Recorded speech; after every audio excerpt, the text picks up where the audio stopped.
just say 6 feet away. Okay, you ready? I pledge allegiance to the flag of the United States of America and to the republic for which it stands, one nation, under God, indivisible, with liberty and justice for all. Welcome, everybody. Any public comment? And none for you, sir. Okay. It would be possible if somebody's on the phone. Oh, there might be someone on the phone. Hearing none. We'll move on to approval of the consent agenda. Has everybody had a chance to read the minutes? So move the consent agenda items be approved as presented. I second. Okay, moved and seconded to approve the consent agenda. All those in favor? Aye. Passes unanimously. Okay, straight to Carol, you're on. The financial reports. Yeah. I can't wear my glasses to talk or a mask. Okay.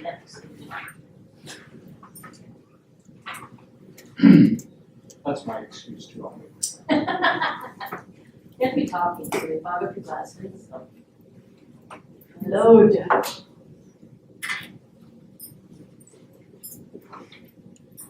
Okay, so what we're really most interested in tonight is the COVID-19 response. So here is money that we are getting, which is going to be in the form of a grant. All of this money we received except for this, Was this in the financial statement, or this is money that came after? this all came after the March financials. This all came in April. This is all part of the CARES Act that was signed by Trump. And it has had, it's come in 3 tranches, is the term they're using.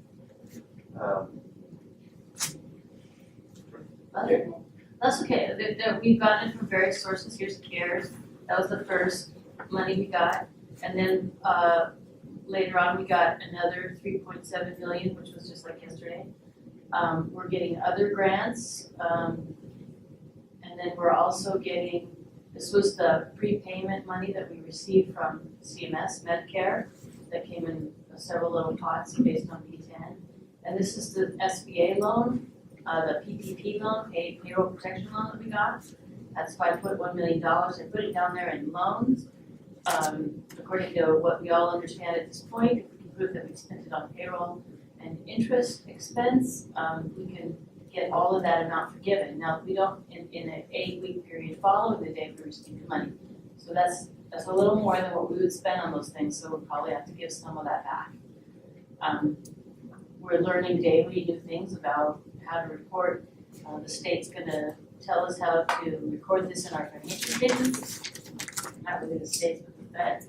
So we'll probably end up putting all of this in as a debt. So we're just gonna show cash in our assets and debt. So it'll just be like, we won't show income or until we are very certain that we're keeping the money. Because there are contingent events. So under the rules, you've got to record it as a liability until you satisfy.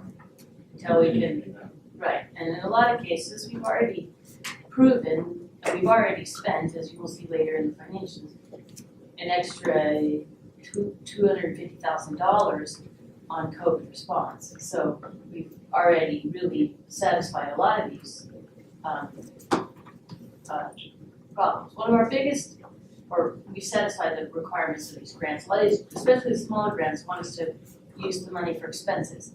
Now, it's nice to cover expenses, but our biggest problem is lost revenue. That's what we, and that's kind of what the CARES money is gonna cover. And then we're gonna have to prove, what is our revenue losses. So in this bottom area was Medicare Advance,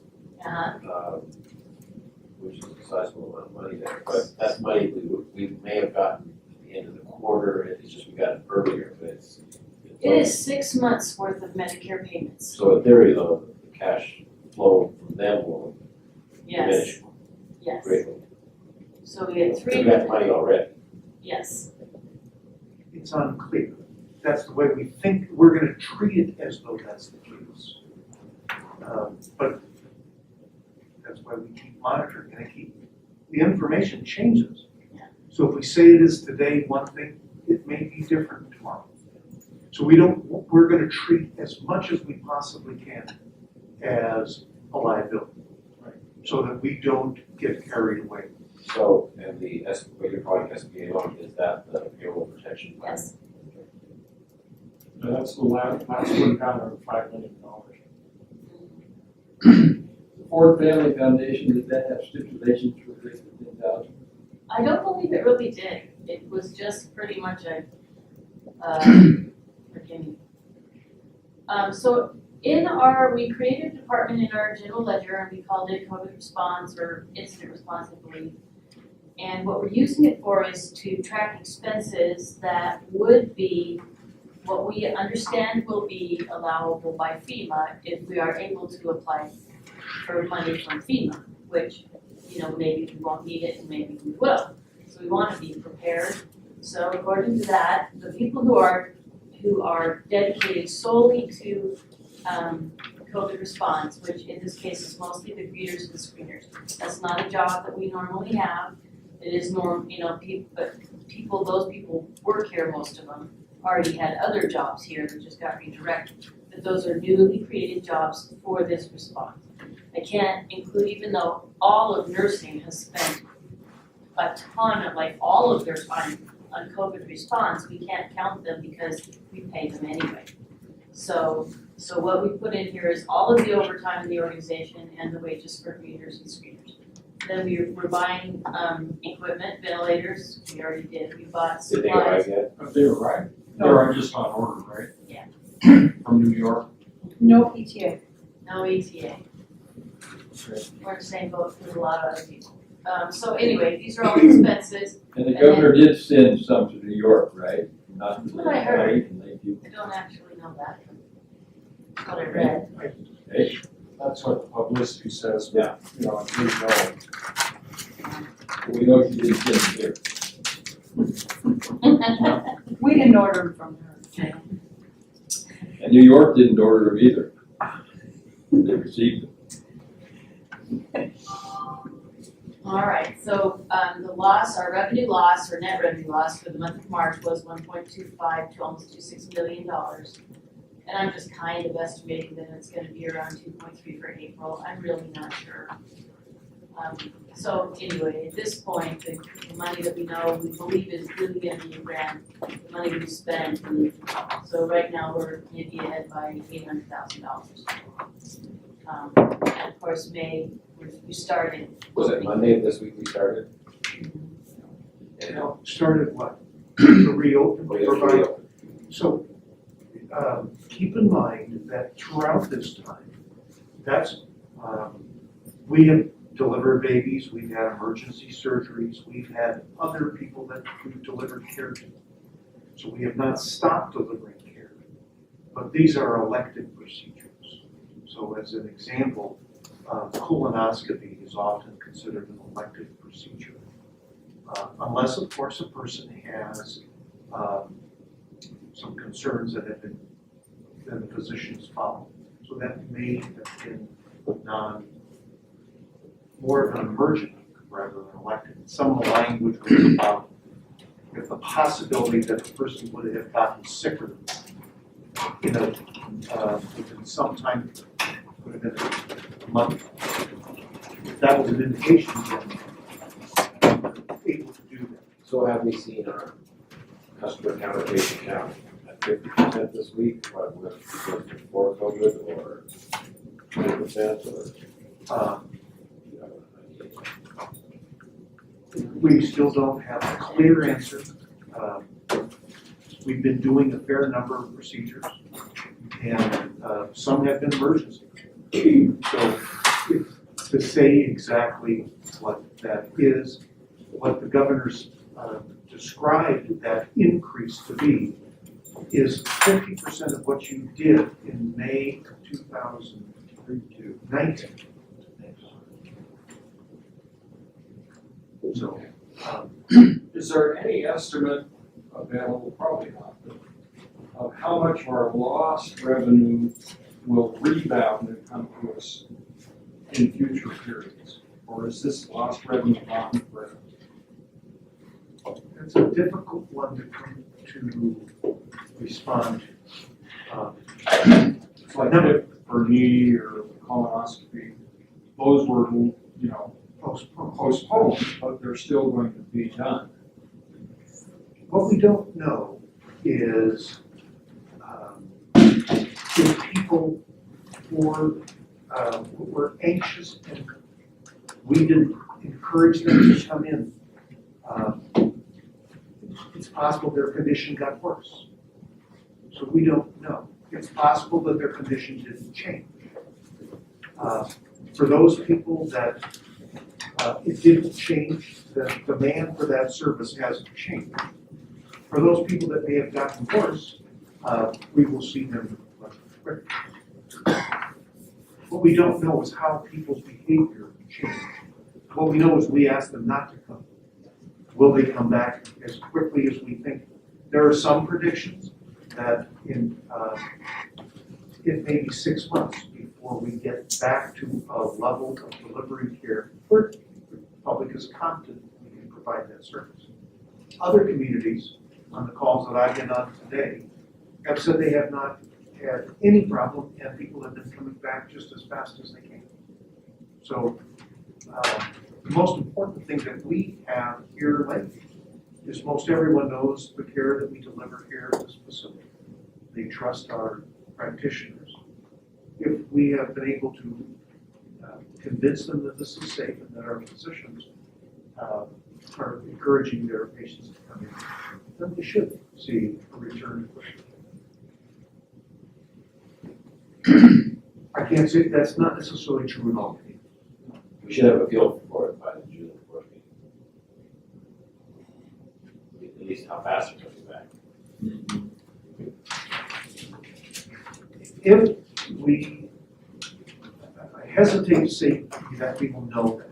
It may be 3 months before we start seeing confidence levels. Yeah. For a lot of people, this has been a very anxious period, and it's not over. Yeah. We can also expect that we know that we are one of 4 counties in the state of Oregon that have had no COVID cases. The likelihood that that will change and that we will have patients that have the COVID disease, it is highly unlikely that we will continue not having. Will that change people's belief that this is a safe environment? I hope it will not change and that we can take care of those patients like we can lots of other conditions.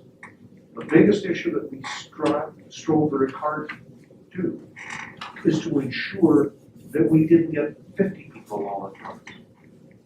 We can handle a number at any given time. It's not overwhelming numbers.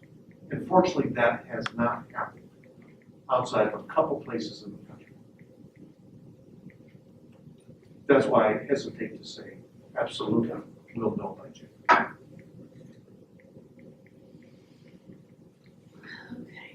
Okay. Needless to say, it's a stunning amount of money. Okay.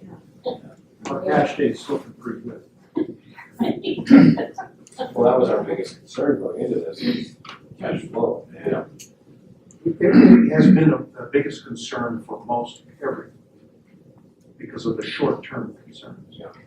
I think our biggest concern is, will people feel comfortable enough to come back, whether it's in June or in July, and that we can deliver the kinds of care that we were prior to this? That will be the most important.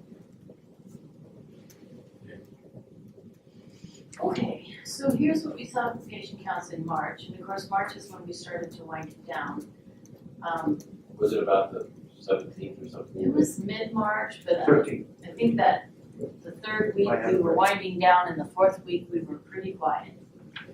So, but another thing that we did was to kick some people out of the hospital, maybe sooner than we would have, swing bed patients that were sent home. A little sooner than they normally would have, so our length of stay was shortened for March. Even though these hospital numbers themselves are not super low, it's a pretty good drop from the prior month, which was fairly an average month. What it's done is kind of eroded some of our gains year over year. We still had 7 babies, so it was busy in that way. Lab exams followed. These were all also down quite a bit. A little bit more of a decline in the health clinic because that was an easier thing to just stop. So more of a decline there. Another thing I think I've noticed is we have really done a lot of televisits. We've learned a lot about, we've got new free software that the doctors are using and the mid-levels are using and all the wellness staff is using. And they found that it's a really good tool. And we have been reimbursed, the rates that we're being reimbursed are very good for right now. So that's gonna help too. Our Great gross, future, yeah. yeah, and I probably will, it'll probably continue in the future. So, our revenue dropped to 2.9, so overall what we saw was about 15 to 18% a drop in patient counts and revenue. So that was quite a drop right there. Our collections on AR is quite the bright spot, so we, for March, we're at 2.65, and for April, we were ended at 2.785. So as you know, we talked about last time, the CERN project is pushed out to July, and with COVID, the current billing has really dropped off. So the business office is heavily focused on cleaning up the AR. One motion, we've had some ads in the paper about. That's 20%. 20%, that's an Yeah. annual. That's an annual Yeah. event. annual fair. Do you feel like you're seeing, yeah. Some people really like it. But the other really great thing about this, I mean, it's good because we need cash, we need our AR cleaned up, going into the Cerner change, it's really good that we're gonna have this at a better place. So, it gives the staff time to catch up before we go to Cerner, so I am pretty excited about that. And I'd just like to point out that what Susan and her team have done is keep in mind that in the month of March, not only did they do a great job, but they got moved. So they were all on the west part of the hospital. And then for a couple of days, they were being moved by our maintenance team and set up. That's very disruptive, so they lost time. Because what we did in preparation for this, what is called a surge, possibility we'd be overwhelmed with patients, is we set up the old long-term care facility as hospital beds. And it's all set up and ready to go, and actually we're licensed for the extra 23 beds. So that's why I think they really do a great And job. they're also coping with several people who are working from home because they have their own health issues or they're living with somebody who's So you guys are located over in the emergency services building? We are. We're having a daily slumber party. We all hang out in one big room, and it's amazing how much stronger our team has become and how much work they've gotten done. So it's been a really great process, a good bright spot for us. How many people total are in that building?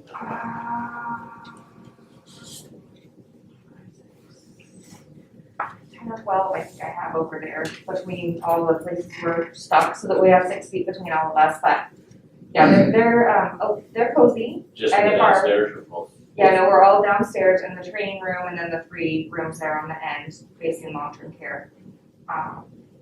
If I bring my people that are at home back in, then that space will become an issue. But for the time being, we're happy to have a place on campus. Okay. Days in AR, Uh-oh. sorry, wrong button. Excuse me. We're 85 in February, they're 82 in March. They didn't have a number for April. This number isn't gonna come down quite as fast as you might expect because we're not doing any current billing, we're not nearly as much current billing. So we don't have any fresh AR, we just have old AR. So, you know, it's a little bit misleading. I mean, when you look at those collections, our AR is down over $1 million, so that's good. Okay, so then I did days cash on hand, because I feel like between the Medicare collection of our customer money and the good collections that the business office has done, this is what our cash on hand would have looked like if we had not received any COVID money in April. So it's a nice upward trend. But this is what it actually looks like because of the money we have in the bank. I expect months like this. Keep that trend Please, up. please, we don't wanna have Let's this keep that again. trend. So, The cash part we like, the other part not so much. it's kind of a challenge. Okay. So, here's our profit and loss for the month of March. That's a wrong, sorry, that should say March. Should say Mark. It should say March of last year, I'm sorry. Okay, so our revenue is down our net revenue is down $1 million. Our expenses were up rather significantly. This is a lot of COVID spending here. This is some COVID overtime, and extra staff, so we lost $1.2 million. Not really a surprise, but still is painful. And then looking at our year-to-date, we went from having a year-to-date last month of a positive 1.09 million to having a year-to-date loss of 169,000. So, it is what it is. When we get to, We had half a month in March, April. April will be a couple million, probably. well, the additional spending might slow down in April because we bought so many things, that we didn't have to buy again in April to stock up with supplies for the surge that we prepared for. So the expenses shouldn't be as high. But, and the lost revenue is a little bit hard to tell. It'll be interesting to see what the impact of telehealth had on us and It's not that misery loves company, but there isn't a hospital in this country that has not experienced something like this. Except maybe in New York City, where I'm not sure how they're faring. their billings are through the roof. Because they've got all those COVID patients and everyone's guaranteed to pay for COVID patients, whether it's Medicare, Medicaid, or whatever it is. So they will get paid for all of those patients. It's kind of a,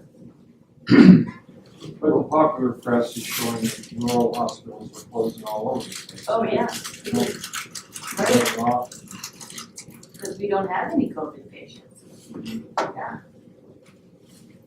We don't have kind of any patients. It is true that some organizations have, to a degree, either overreacted or were on difficult financial conditions before this happened. Right. So, it's hard to say that anybody overreacted in a circumstance like this. This is a whole new experience for most people. I don't think we overreacted. Many organizations have laid off a lot of people. It was described to us, for example, now as a hospital, some have, not as many. But keep in mind, many of the physician offices, they have not received this kind of funding. Our radiology group, they're predominantly in the Bend, but also in a variety of different areas. They had a pretty large staff. They had to lay off half of their staff because they could not do outpatient procedures. And they couldn't do much inpatient work. So we are actually in a fairly, we are at lost money from a cash standpoint in an extraordinarily sucky position. That's not true for all organizations. Well, it was in the news that the hospital hospital on the coast, they got quite a lot of better staff than Plymouth. That's true. Old Beach. And you have to understand a little bit about that facility. That hospital just completed building a new facility. And they have been operating for the last 2 years on about 20 to 25, maybe 30 days cash on hand.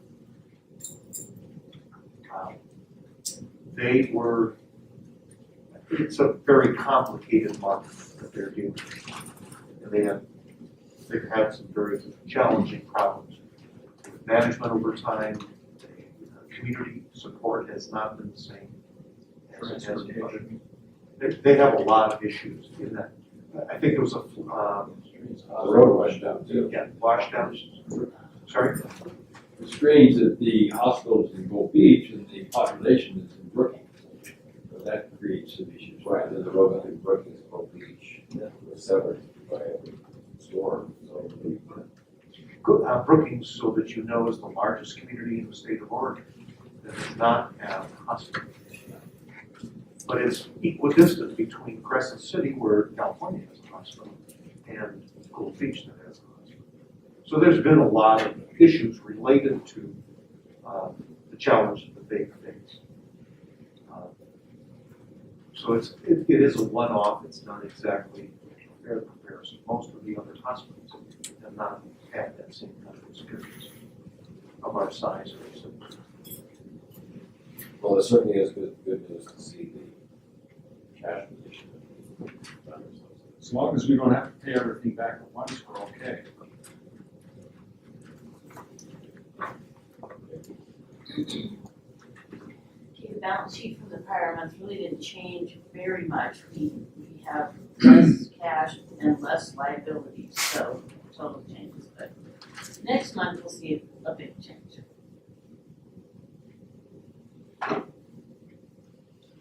So then moving on to, Lakeview Gardens.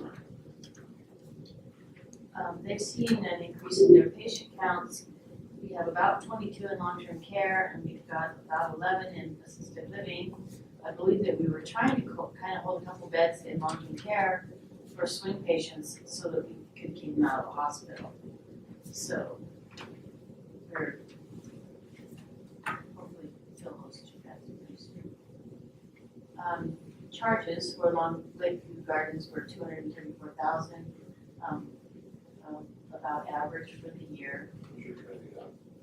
Yes, trending definitely less, as is Lakeview Gardens. We have more people now. We have more people in Lakeview Gardens. We have 11 in Alf. Well, than we had. Yes, we're at 8 people in Alf. Alf's charges went up. Last month were 38. This month's 54. So yes, this is good. We've had a couple of rough months there. Yeah. And then the profit and loss for the month is still really struggling with contract labor. Very expensive. So lost $146,000. Really, that's quite a bit more than what I'd like to see.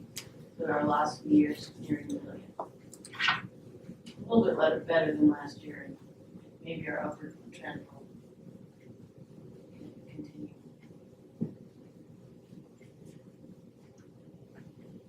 And Lake Medical Supply had a good month of sales, and lost almost $5,000.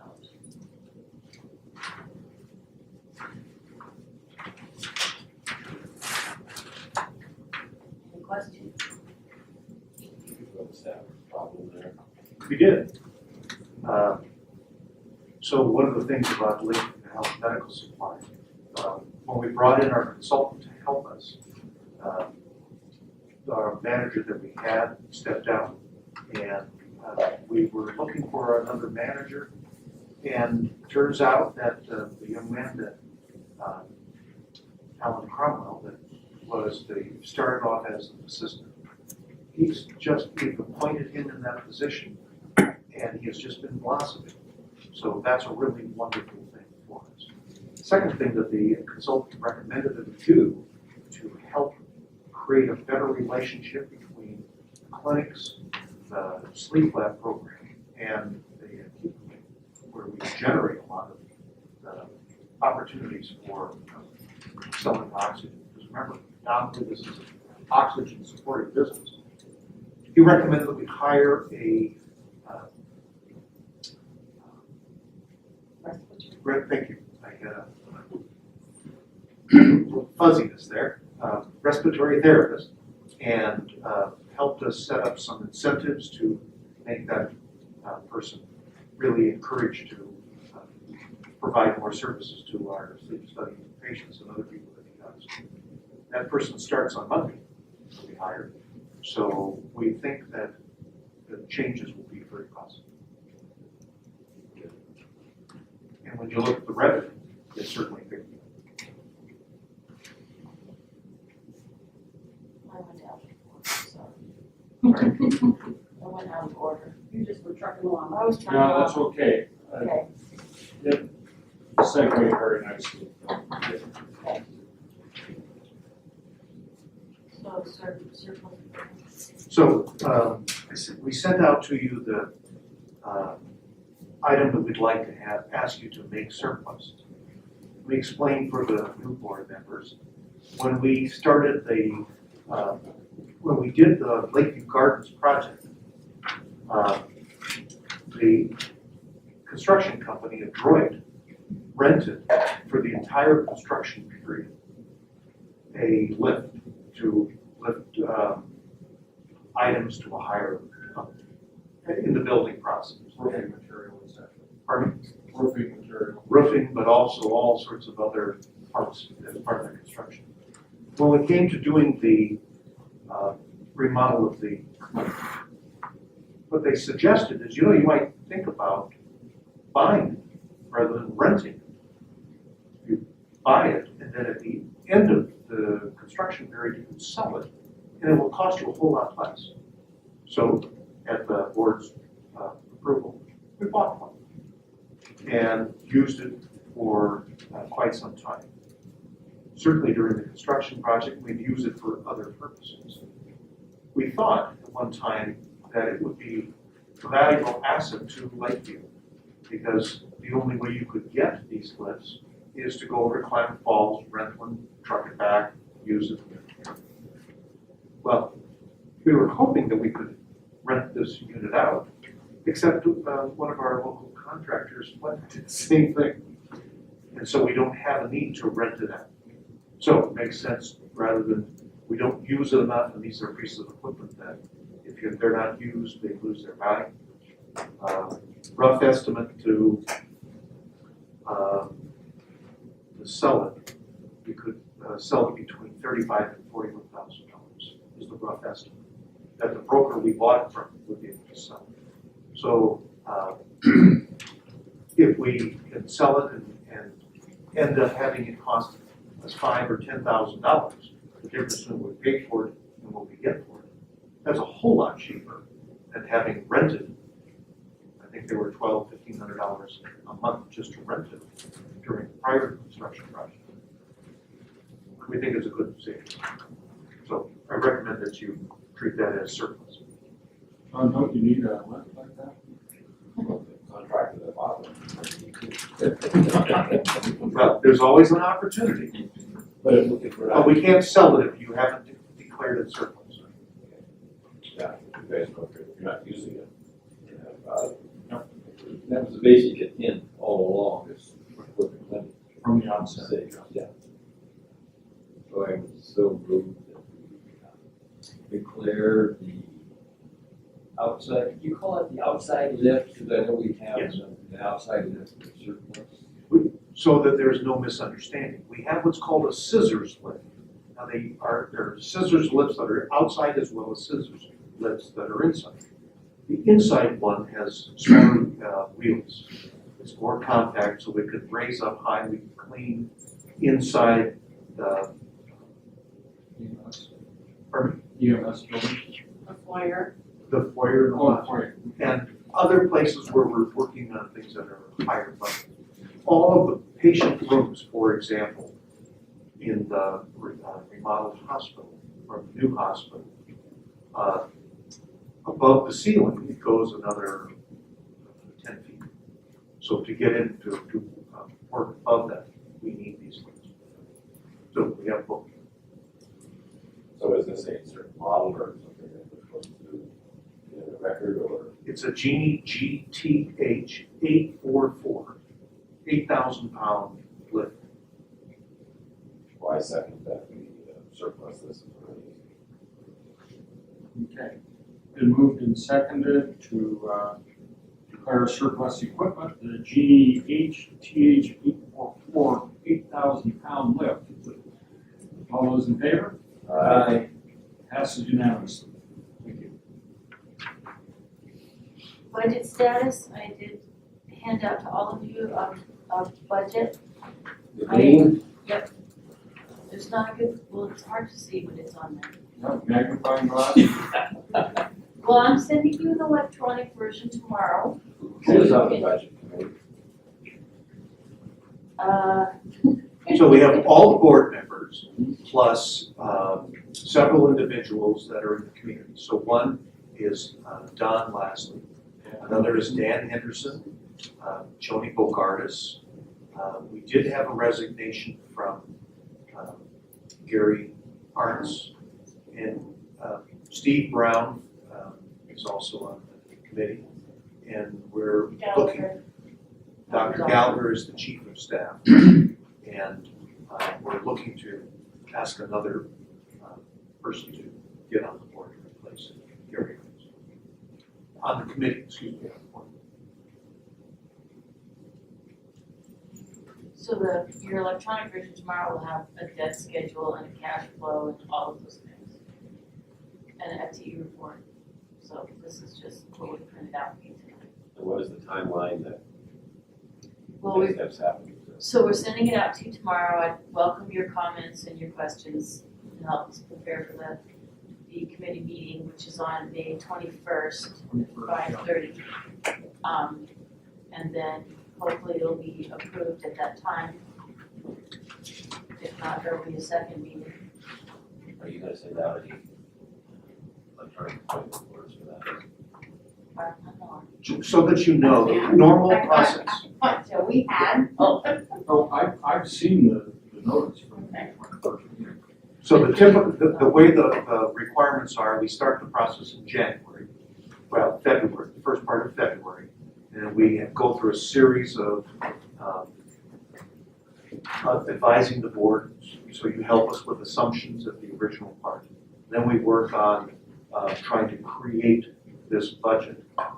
Typically, we give the budget about 3 days before the budget meeting. We're significantly ahead of that, great job. And it gives you a chance to think about some of this. Then we have our meeting in the end of May. If it is not approved, if the budget committee does not or has trouble with any of these items, then, and does not approve it, then we go to a second budget committee meeting before the June board meeting. We have to have it approved at the June board meeting. And then it goes into effect July 1st. File the paperwork. All those things. So that's our normal process, and it's pretty much in statute, so. Unless I had the wrong thing. No, there's been no delays. I think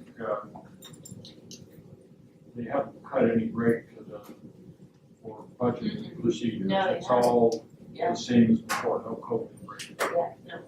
So we gotta get right at it. And keep in mind, this is our best guess of a recovery in the next year. So we could be close, or we could be, no, we're gonna be close. Okay, Okay, next item, unbudgeted items, the UV light. So, we have an opportunity when we look at those dollars that Cheryl showed you. As we've been getting in this money, one of the things I believe that we don't want to do is give it back. I believe that we can benefit our community and our organization from that. And that is a good thing, a good use of that money.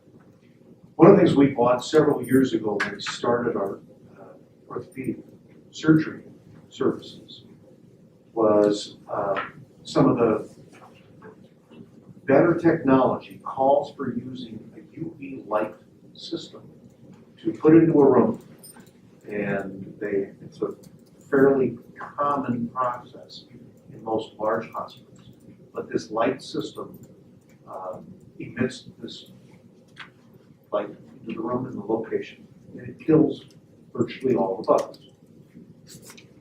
So, it's a big issue with orthopedic surgery is to ensure that you don't have any infections. We wanted to make sure we were providing as good of a service as we possibly could. So we use that a lot in the operating room, and we use it also in our patient rooms on the acute side. Is this a UVC emitter or UVA, UVB? UVC? Not sure. I only know ultraviolet. I don't know which Okay. one. UVC will cook you pretty quick. This will not cook you, but you don't wear you do wear eyeglasses or coverage, so you darken in the room so you don't stay in the room because it will damage your eyes. Yeah, we don't stay in the room with that.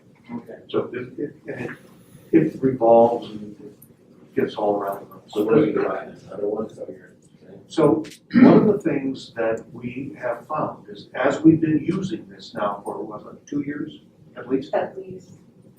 Is it gets used a lot. If we don't have is the same system available in our long-term care. And our most vulnerable community, should the virus impact our community, would be that community. And so we could use some of this money to buy one of these units. Now, they're not cheap. They run $48,000. They last several years, like the last one. Oh my goodness, yes. So what they, It's been a really good unit. so each bulb lasts a certain number of emissions. And part of the deal is you get 3 bulbs when you buy it, and it lasts. It's not based on time because it's how many times you actually turn it on and use it. But we have had no problem with them, the one that we have. So this would be a second unit. At no time have we thought about recommending buying this. But if we have some money left over, and it appears that we will, if we don't use the money, we have to give it back. This would specifically be used for COVID preparation. So I'm recommending, and Teresa and I talked about this, and the physicians, we brought it up with the physicians, and they said, heck, if you could use the money for that, it would be a great use. So is it stationary? I mean, does it stay? It's It's on on wheels. It's on wheels? So it gets moved, it's fairly mobile. Housekeeping moves it around from room to room.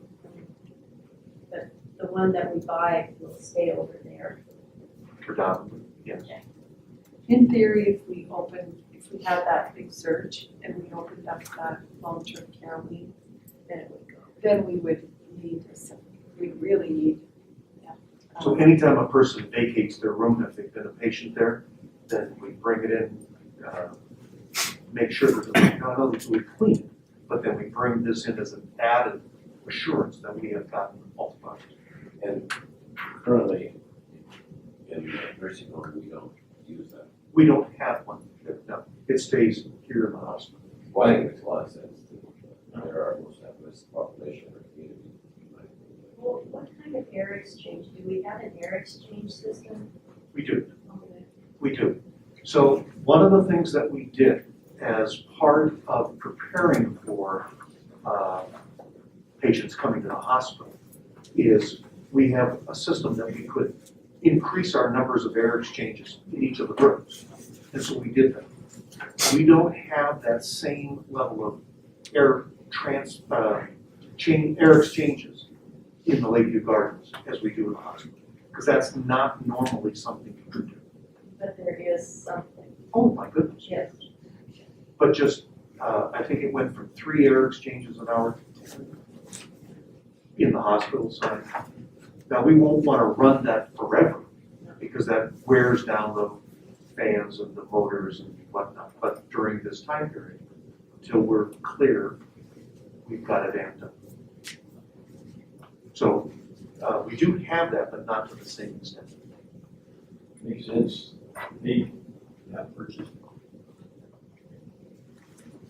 I would so move that we purchase this $48,000 UV light machine. Second.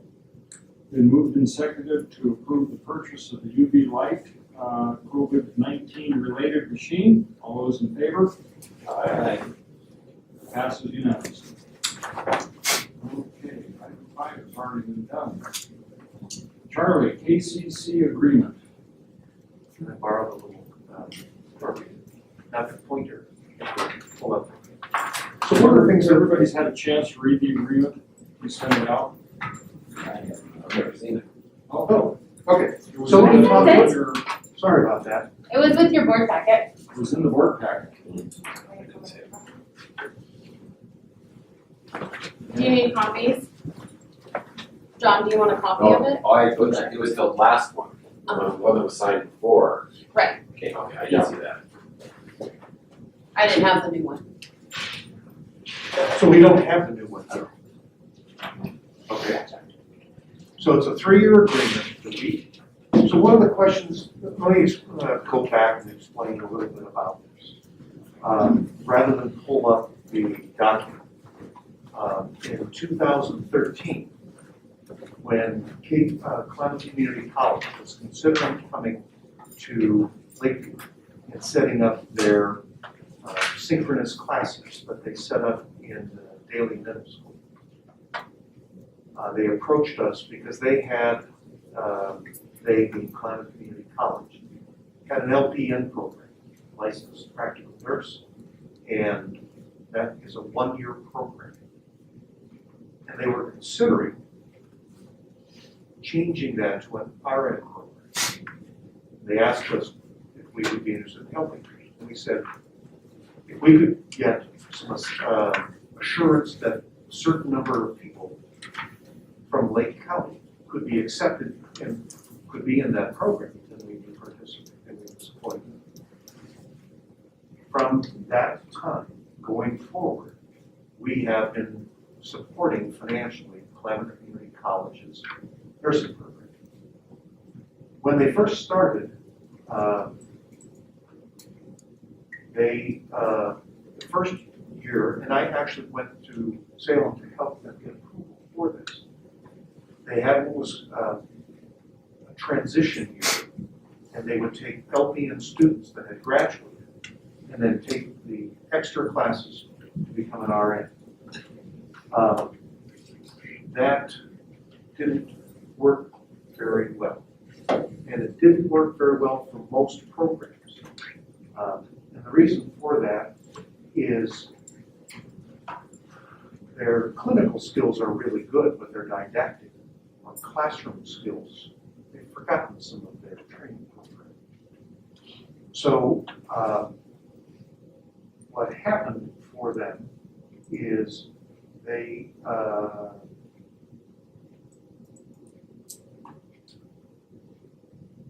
see if I can show this.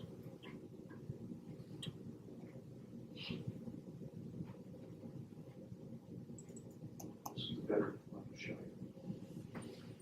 What they found is this is the graduation rate for each of the programs in schools of nursing in the state of Oregon. 2015, 16, 17, 18, and 19. And so when you look at the different school programs, they have, for example, the LeGrand campus has 100% pass rate of 20 students, or 85, 20 students, okay? So that what that means is they have finished their program and they have taken the RN examination and have become now a registered nurse. When we look at Clement Community College, in 2015, they didn't have any. As you can see, that number was not very good. Of the 8 students, only 62 and a half passed. So that was a problem. And what the Clement Community College did is several things. This is for RNs or for LPNs? This is to go to become an RN. Number one, they no longer have that LPN to RN program. Found that it was not a successful program. Number two, in 2019, they hired a new director. And Teresa and I were involved helping them because we were adamant that they had some changes in their nursing management program.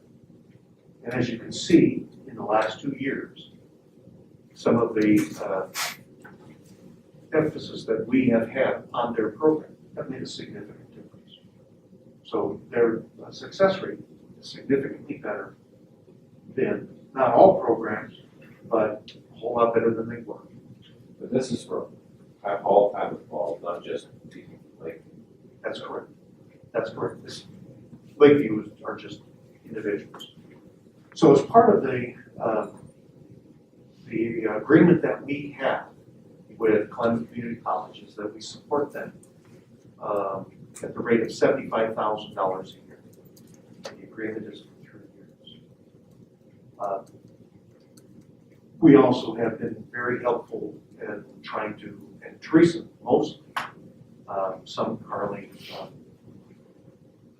Remstead has also been doing that, but have been very, I think Teresa's on their advisory, head of their advisory committee. It's been, our voice has been clearly heard, and Clement Community College has accepted that. They're asking us to continue. They did apply, as did another school, and that's Chemeketa. They're a community college. Their the board or the legislature has approved community colleges to apply and produce a 4-year RN degree. None of them have applied yet or been approved yet by the Board of Nursing. Clement Community College has said they are interested in going through that. But with Teresa's input and our encouragement to get a different director, they're coming much more online with some of the nursing programs that are more acceptable. Is this an RN bachelor's or just an RN? So currently it's a 2-year RN. Associate degree. They're hoping to apply. They have not done that and they have not gotten it. But and I'm not sure where that will go. Take them.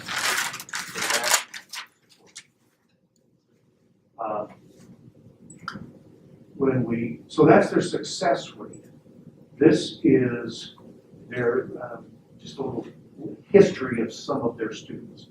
We have, I believe it is 8 positions. Yeah, we have 8 nurses that are graduates. So we have graduated 8 people. Actually, No, sorry. 7. One Seven. will graduate in a couple months. Teresa can talk a little bit about the benefit, the impact it's had on us. Well, definitely, as you can imagine, 7 of our nurses are graduates of this program. That's a huge impact. What is that? Close to 25% of our nurses, just in the last few years, have come from that program. 5 of them work in acute, and 2 of them work in home health primarily. So that's 2 areas that have gotten the benefit of that particular program within our different departments. I think that I honestly don't know what we'd do if we didn't have these nurses, because a few years back we used to be getting nurses out of other nursing programs across the state, but for the last 2 to 3 years there's been almost no applications outside of our own homegrown nurses that either went to Clement Community College or went to the OHSU program in Clement. So it's It's really the only way to keep the pipeline full. Do we have any in the pipeline now? We have the one that's going to graduate this year. And then we have, none in the program, but 3 or 4 doing their prereqs. So there's gonna be a pause. Unfortunately, there'll be a little pause in between, the time that this one graduates this year and the next time we have a graduate. But it's definitely worth doing. I'm looking at numbers and it looked like they had 10 and then the last year was 6 that graduated. Do I have those numbers right in the program? It was up No, here. I can't see that, so I'm not able to help. 6, 10. So here's my concern. If you're only graduating 6, You mean One how thing- many are in their graduating program? well, I'm just trying to figure out these numbers that we're looking at. I know going forward. usually they have 8 or 9 in their class. I guess my concern would be, and if you look at all the other numbers, they're much, much higher as far as number of students. What is KCC doing to increase the number of students? Because at some point, Right, yeah, I don't you're know, on I a don't- 1-to-1 ratio and I the think they economics have doesn't to make be, sense. I think they have to be approved by the State Board of Nursing. And that was the limitation that the State Board of Nursing put on them. It's not, and the other limitation that every nursing program has is nursing instructors. There's a very tight, there's a very tight ratio that every nursing program has to conform to. And so you can't add students unless you can add nursing instructors, which has been a struggle in every single nursing program. I can't speak to exactly why they're at 8, but it's my recollection that that's what the state board approved them for. Without Charlie's help, we wouldn't have even gotten this program because the state board of nursing said, why should we have a second nursing program when we already have one in Klamath? It was his testimony at the State Board of Nursing that changed the State Board of Nursing to even allow this program. So, I can't answer I can't answer more than that, Gerald. The other question I would have is the facility here, how much time do they spend going to the facility here as opposed to having to go to the KCC campus in Klamath Falls? It varies depending on the term, but they can do almost all their didactic, all their classroom is done in the classroom. I don't know if you've seen the classroom here, but they have a synchronous classroom, so they come here and do that.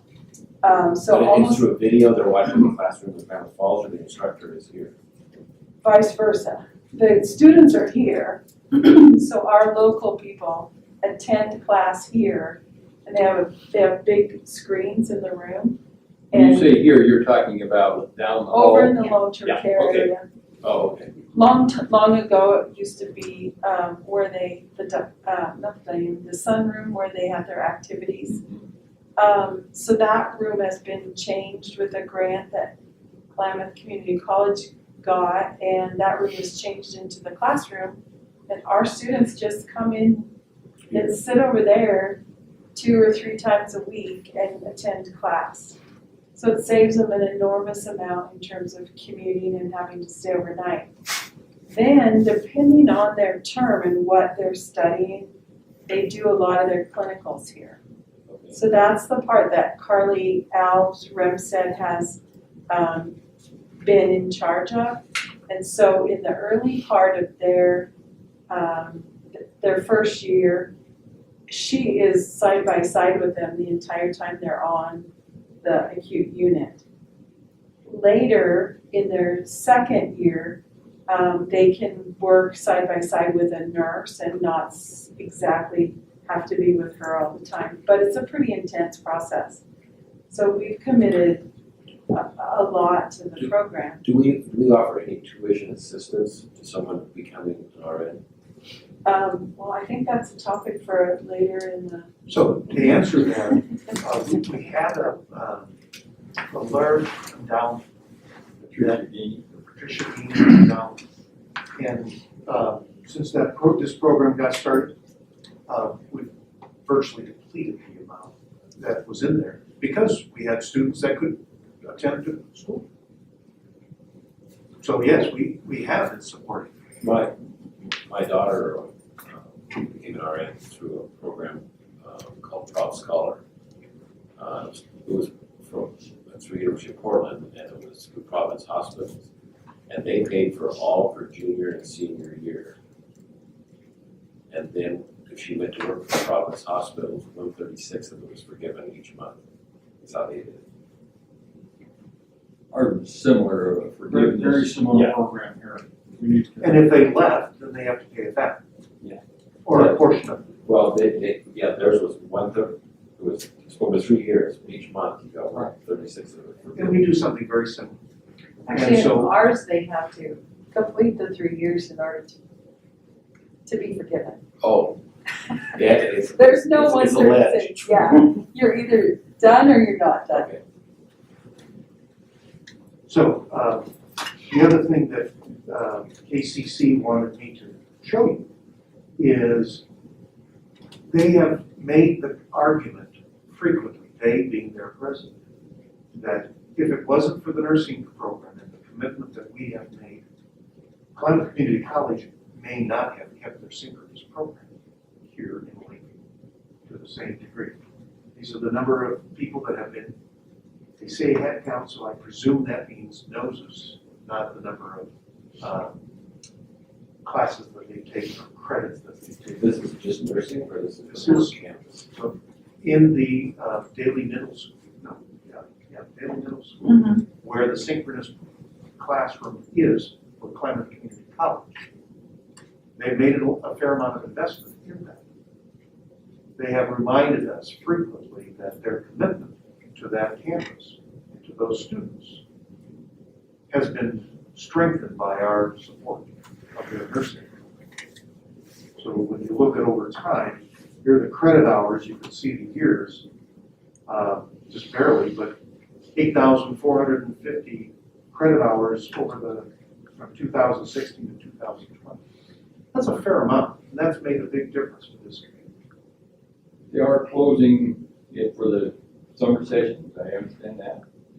I don't know that. What the president said to me was having the online programs has been a financial benefit to the college, where a lot of colleges have completely closed because they have not been able to have students gathering, that sort of thing. So I don't know about how much they're, I barely understand it. But I wanted, you asked what impact has this program had on this community? In the new agreement, are they asking for more money or any additional changes to what was in the old agreement? They have not asked for that. The old agreement, as I remember, we were able to say, okay, the first 4, or we were guaranteed a certain number of students. Is that right? That is still the case. 3 or 4? I thought it was 2. No, it's 4. It's 4? Okay. As long as they meet the criteria, they Right. have to Sure, apply. You have to be accepted. That doesn't mean that just because they have a heartbeat, then they have to be good students. You have to qualify. They have to qualify. Yeah, accept. Well, my understanding of the original agreement, it was more of a bridge gap. Is that what we were gonna do for 3 years? It was gonna get them up and getting going, and then they were gonna be able to continue and be self-sufficient. And now I don't know what they're asking for that, but it sounds like some type of a continuation They're asking for a continuation, in the dollar amount. same amount, $75,000. Yeah, see, I think that I'm looking at just the numbers here. I don't know what it costs, but if we have 7, is that, am I right? I just trying to do some We math. will have, yeah. we will That's have- for $32,000 a student that is costing us We will have 8 at the end of summer. to get it, is it a 2-year? It's a 2-year program. Yeah, it seems. expensive. Our bigger problem is how we, for us to find nurses anywhere, oftentimes we're having to use agencies to find them, so search firms. Gerald, I look at, just looking at Lake Gardens, what we spent on 100 and some thousand for the month? for 1 month. Yes. And so if we can get more nurses, I wonder if we went out and look at doing a Proud Scholar type program for tuition also. It's not, yeah.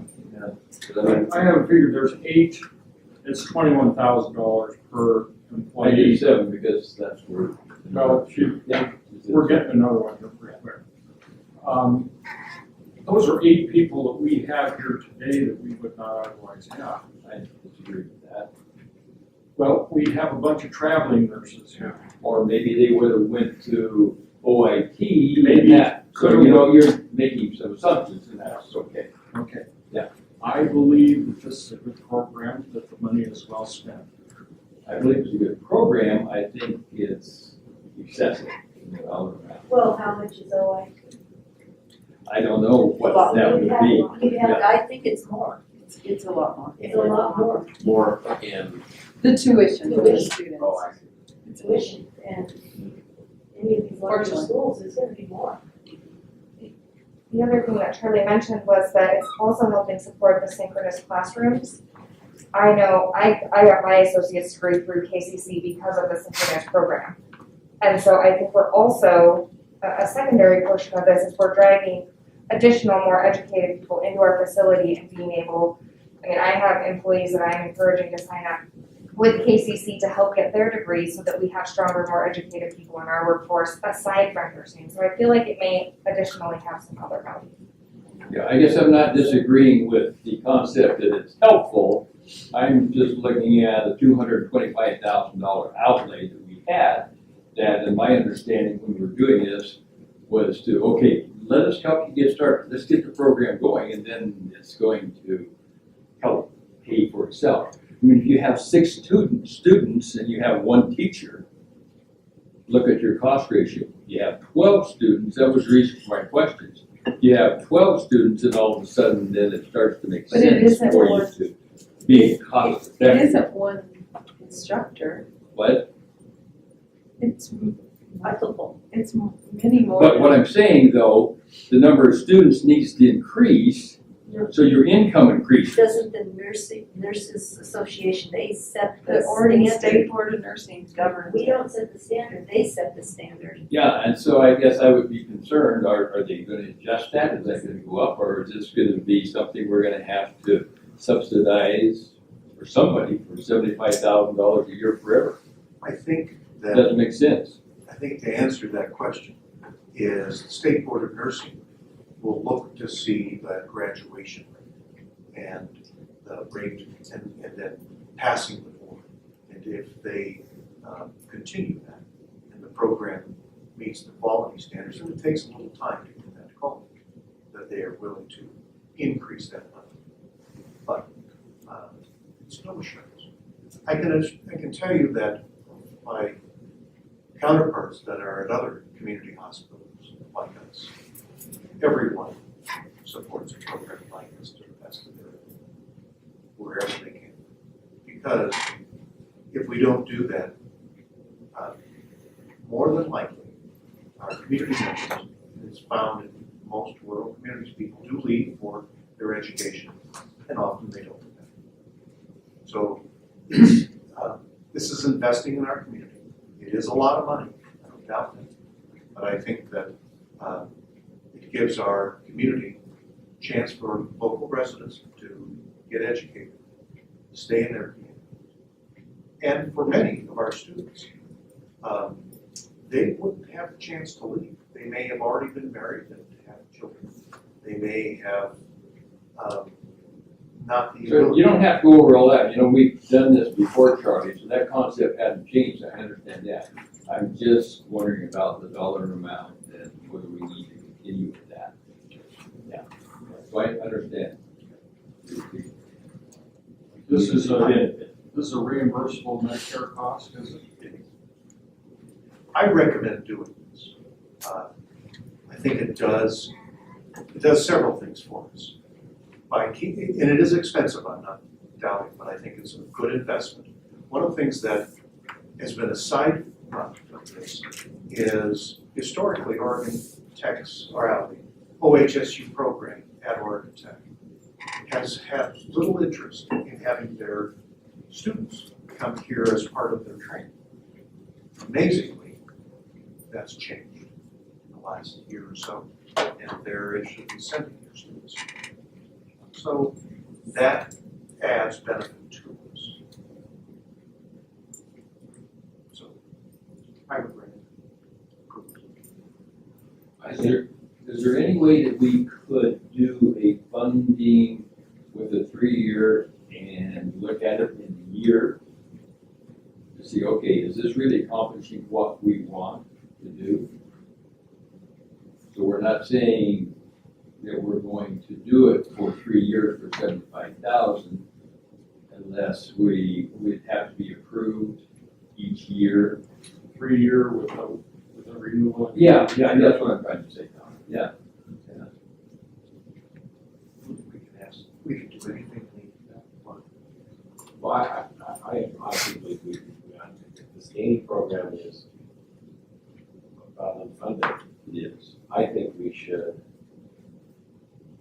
I don't think we make a decision tonight, but I think we should come back maybe with a recommendation from Tracer or something on a scholarship program that comes to the board. Because if we can get them to graduate and then come to work here, we can cut down on what all we're spending on these traveling nurses. And if they have to agree to a 3-year job commitment, then we forgive their tuition or something. I don't know. I'd like to look at the dollars of what this would be. Yeah. I mean, we do have a sign-on bonus with a 3-year commitment, and we generally get the 3 years, and sometimes longer. I mean, the idea behind this program is that these are folks that already live here and who are much more likely to get longevity because they're committed and live in the community. I mean, I still have like 6 open positions, guys, so even with this, if I didn't have these people, I'd have, what, 12 or 13 open positions, you know? I mean, it's a struggle. Do we have some, but I asked, do we have some quality candidates that just can't afford it, right? You know, that. Oh, we can make absolutely, That also absolutely. available. These are people Yeah, that I look at the all, amount we're spending per year in traveling nurses, it's incredible. it is. It's sickening. And I think anything we can do, and it also helps our community so much to help some people get a career and some of that tuition get in the way. I think we get our money back. Just in not paying traveling nurses and, you know, what is it, Charlotte, we're paying an hour? It's a great deal of money. It's 5 times what we've known pay, or wait, that's one thing, wait, That's a great deal of money. So I guess I would like to challenge Teresa to come back with some numbers of what is tuition, what does it cost, and if we had a Lake District scholarship, what might it cost us? I think that would be it would pay for itself, I would believe that. And where they are as far as the future of their program, Teresa, that would be helpful to me too. What stages do they have to go through or to accomplish where do they want to be in 3 years with their program? And is KCC? that limited by the state or how does that work? Yes. Well, I just think if we make it easy, that we have the support of, I guess, with KCC, so they can work towards this degree from living in Lakeview. And we take away the barriers of tuition costs if they're qualified. And tag them together to recruit more nurses. But I think if you look at our Patricia Gainey, that one is, don't you think that the setup works well, it's just that there's not the dollars there? Teresa, does that need to be Right, amended and or just And fun? pretty much all of those students, except this last one, were able to use Patricia Gainey Johnson, so they did get that. But, I mean, I can certainly bring you how much it costs per year to go for a year at KCC. And I can, clarify what the regulations from the State Board of Nursing are in terms of class size. I feel like it's pretty fixed. And the school doesn't necessarily, I guess that's what I'm trying to impress on you, is the school doesn't necessarily get to change that because the State Board of Nursing regulates the size of the school. But I will get you more information on that. That'd be helpful. So I don't want to muddy the water, but I want to tell you about something that's extraordinary. That's just recently. I received a note about 10 days ago from the head of Providence for Oregon. And she said, we understand the challenges that you have as a small remote hospital. We'd like to give you $50,000. So we are receiving a gift of $50,000. And it was to be used for only the purpose of either helping our staff or dealing with some of the COVID crisis. After discussing with Teresa, we thought it would be a great idea to recommend putting that into not necessarily the Patricia Gainey Fund, but an education fund to be decided by the board on how to use that money. What you don't know is we received about 3 years ago an anonymous donation, a matching gift up to $50,000 of any monies given for an educational budget. We received $5,000 about 3 years ago.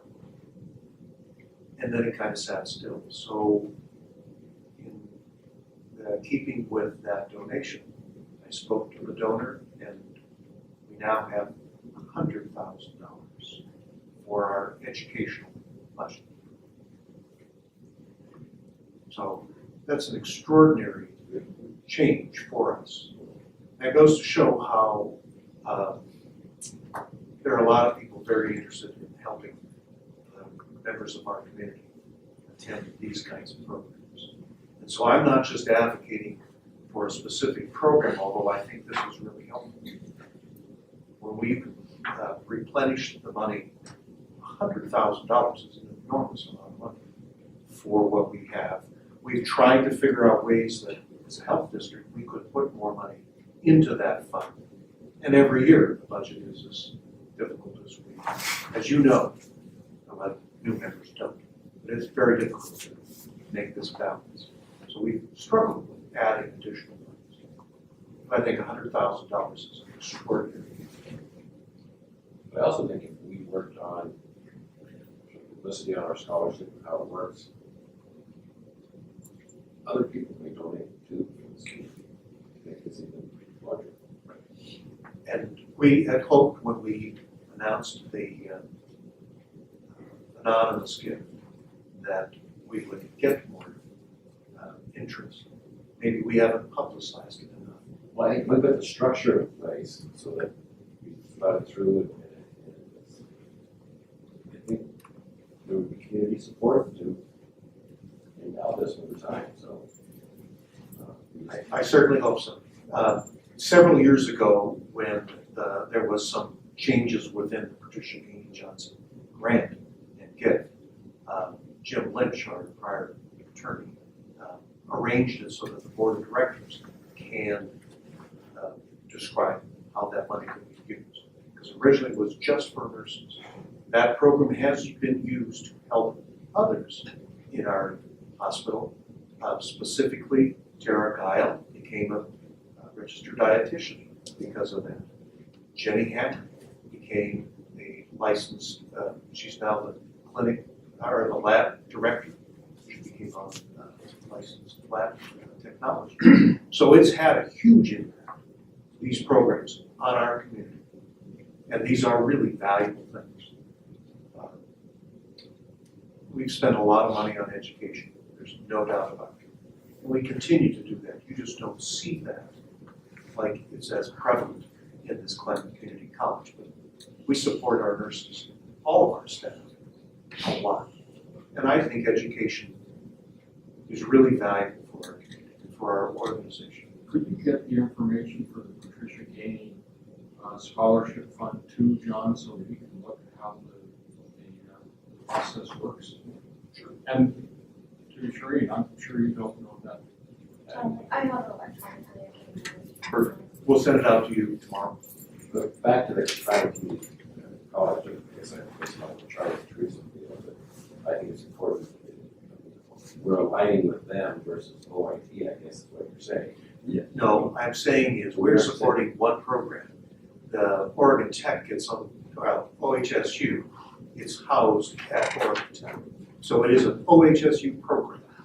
When you look at this other list of colleges, you see Oregon, Klamath Falls, LeGrand, Monmouth, as well as Portland. So they have campuses in multiple locations. How much those other communities support them, I can't speak to that because I don't know. But private community college program allows someone to pursue the degree and stay in Lakeview. That's correct. That is And I think that's important, so I support this. That's the key is you have a working mother or somebody that's married that can't leave the community. That was the whole concept of this. So, And Gerald, I acknowledge it's expensive and that we've made a lot of investment in this education. But I think we have an opportunity.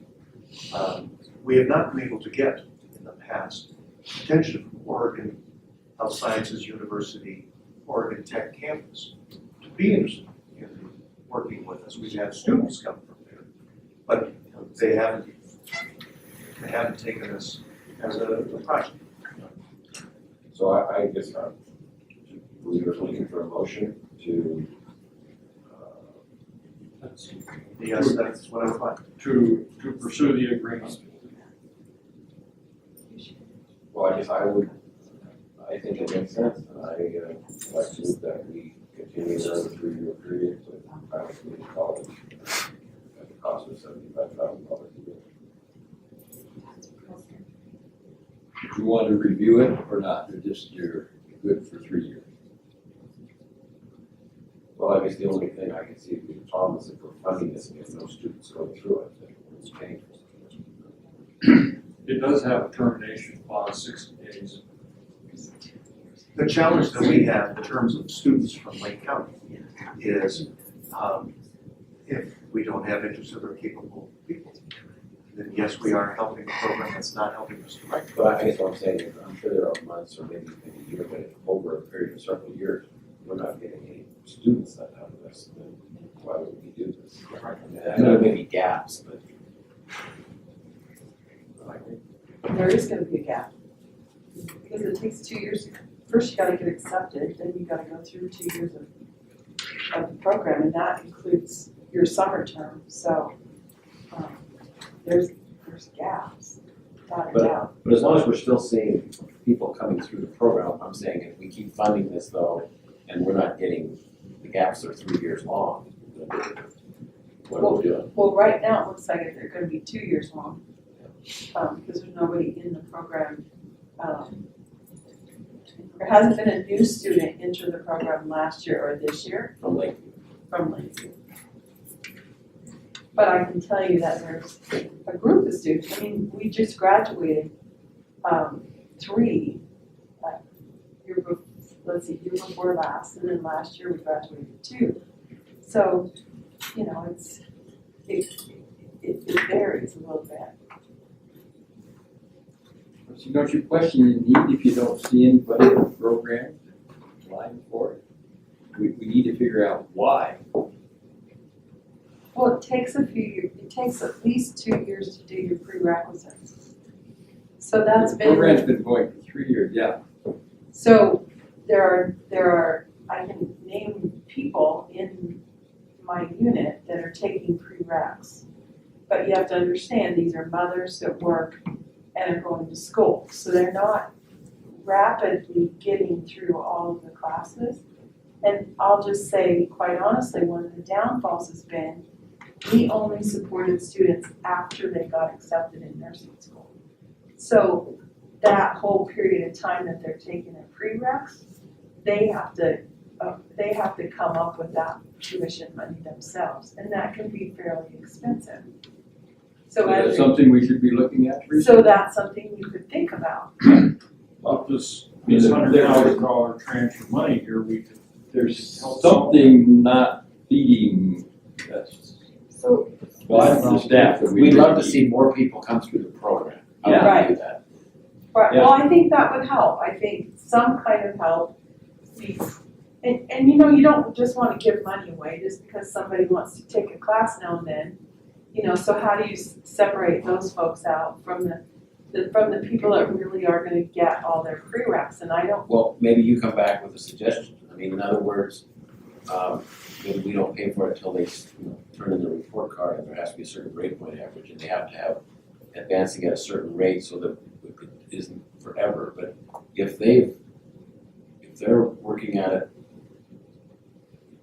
getting the credit hours to get into the program, and they're getting good grades, maybe we reimburse, we don't fund. Yeah. But there may be a way to do this, because our whole goal is to get more Lakeview Right. nurses that live in Lakeview, Right. and not pay Yeah. travelers. I It's a huge agree with amount of you money 100%. there. And I don't know if you guys realize that Rebecca has worked on this quite a bit and has done this in her previous hospital. And she's sitting there giving me numbers. But maybe you guys can come back to the board at the next meeting with a suggestion of what, these are some of the barriers we're running into because I'd love to see more people from Lakeview graduating every year. And how do we get more people in the pipeline? Because Do we have a Keep in presence, mind, do we have a presence in the high school? I mean, do we, encouragement to? May I speak to that? Sure. Okay, so you may or may not know, but I've vacillated my entire career back and forth between being a college instructor and HR, whatever. So at the last critical access hospital I was at, I had just come straight from academia where we had a nursing program and allied health services. And we were having the same shortage, paying tremendous amounts of money in our long-term care for traveling nurses. And so through that, we saw that we could use a feeder program. And we started using these folks. They had a CNA program, we got them as CNAs, started working them through then all the way through till they finished their RNs. That was great, but that wasn't enough. So then what I did is I started working with the high schools, which feeds right into what you were going to ask. And I was just starting to work with the late junior high students too, because really that's when you really need to get these kids, is when they're in 8th and 9th grade. But anyway, we got them on track to where by the time they were ready to start graduating from high school, they knew they wanted to be nurses. And they knew that what hospitals in the area they were going to, and it kept them all within the 3-county area that we were at. And it does make a difference if you start nurturing them early like that.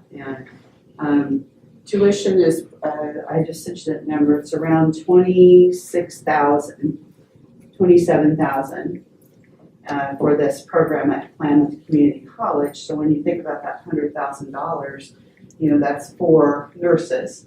And it does take, a while for you to see a difference. I believe it was you that said, could we start this and then reevaluate in a year? And yes, you can do that, but your students aren't going to be ready. They aren't going to be far enough along to know if they're going to be successfully completing the program. But would you know how many you have You would at know that how. time, Rebecca? You should know, you should have a pretty good idea, and you should start seeing the grades and see what they're capable of. But those prereqs don't match. You can be a great writer or a great orator, but not necessarily a great scientist. And so it's not going to be till they get into the crux of their program at that 3rd year before you're really going to see. But I think the problem with this is it's not enough, and that not only money, I mean, if we're gonna do this, spend $75,000 a year, then I think we need to do the other part, which is put an entire program together of how we get more people into the program. Because this isn't working. Well, it's working, but it could be working twice as. It is Yes. working, it is, you're right, it Yes, is working, there's- but it can work Some harder. is, yeah. But we could, if we waited for 2 years, we had another 7, or Yes. another 10. Okay, well, And that's possible with nurturing. we do have a motion on the floor to accept the program with KCC, the way it's been stated here. I think that we need to continue to work with Teresa and Charlie on getting a better result out of the program. Well, but I think that I'd like them to come back to us on our next meeting with, you know, how do we get more people into the program? And maybe tuition reimbursement, maybe, I don't know what it is, but you guys could tell us what you think it would take so that next time we're doing the math of 75,000 a year, we're dividing it over more people coming out of this program.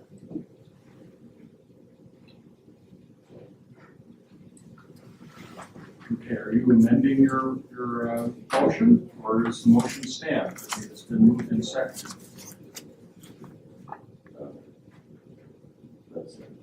Okay.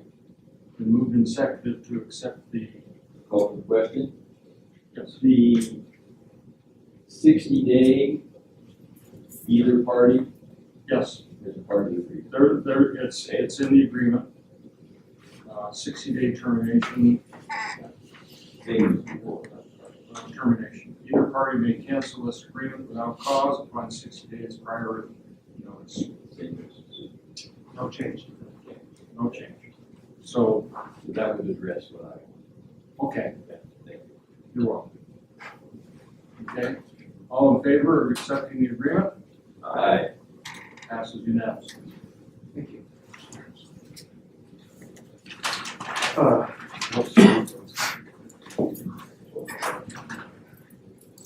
So I think what we want to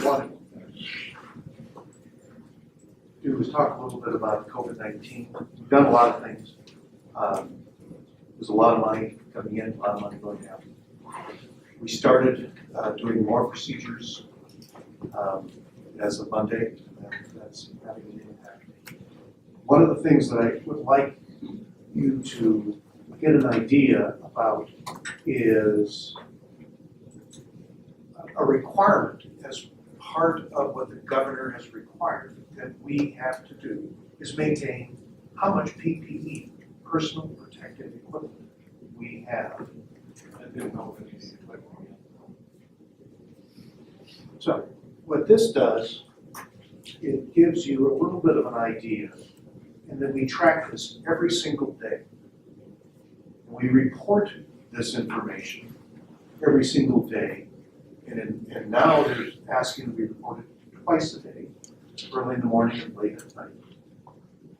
Well, it's actually going first to the Oregon Health Authority, then it's going to FEMA, and there's a whole lot of people tracking this. So we look at the number of masks that we have, and then how many we've received, so if there's been a change. Can you see these at all? Just roughly.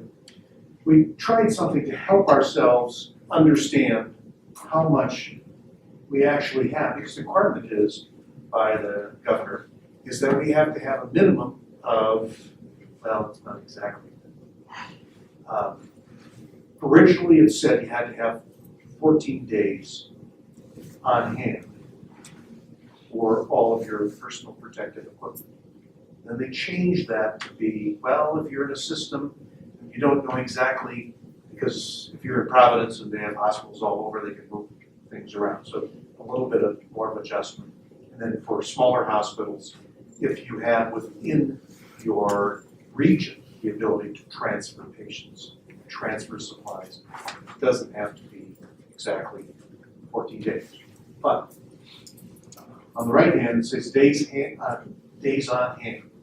So what we did is used as an estimate what is our normal use plus if we have a certain number of COVID-19 patients, and how much do we think that we would use to take care of those patients? Put in what we call an estimated burn rate. So we're not actually burning them, but we are using them. That's per day, per week, Per day. Daily estimated burn rate. $1,000 a day. So what it tells us is, we have these surgical masks, we have 130 days on hand based on our current use plus a projected number of patients. Now it can change if we had a whole lot of patients that we probably did a whole lot of surgeries, but it's a rough estimate. Okay? So we do this every day and track the different kinds of uses, quantities, where they're located. And all that. Okay? So that's how we are using it as a tool to try and make sure we're getting more. What's also happened is the supply chain, the systems of buying these has gotten better. The initial time in March, it was pretty scary. We thought we weren't going to be able to get them, and they were running and hiding, and the cost went way high. Well, it's getting better, and we're getting more of them.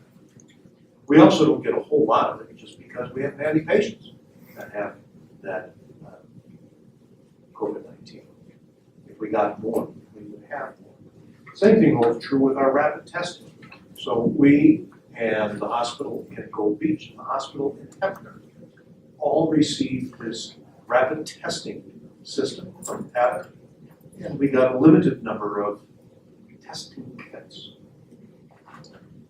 Over the couple of weeks that we've had that piece of equipment, we've been getting steadily more sets of testing tools. We don't test everybody, but we test people that are showing the indication. So, And that's the machine we're doing all our testing on now. no, most of that, that rapid test gives us a brief idea, but you still have to send it out for turnaround time. And the requirement is that our turnaround time has to be within 4 days. LabCorp or Quest, who we use, originally started off it being slower. It is getting better. If you look behind me on the whiteboard, we can track every day the number of tests. There's a difference of tests between what we do here at the hospital and what is done in public health. The reason we track the difference is because people that come from Alturas or come from Klamath or elsewhere still get tested here. And so that's why there's a difference on what we send out. But to date, we have not had positive tests.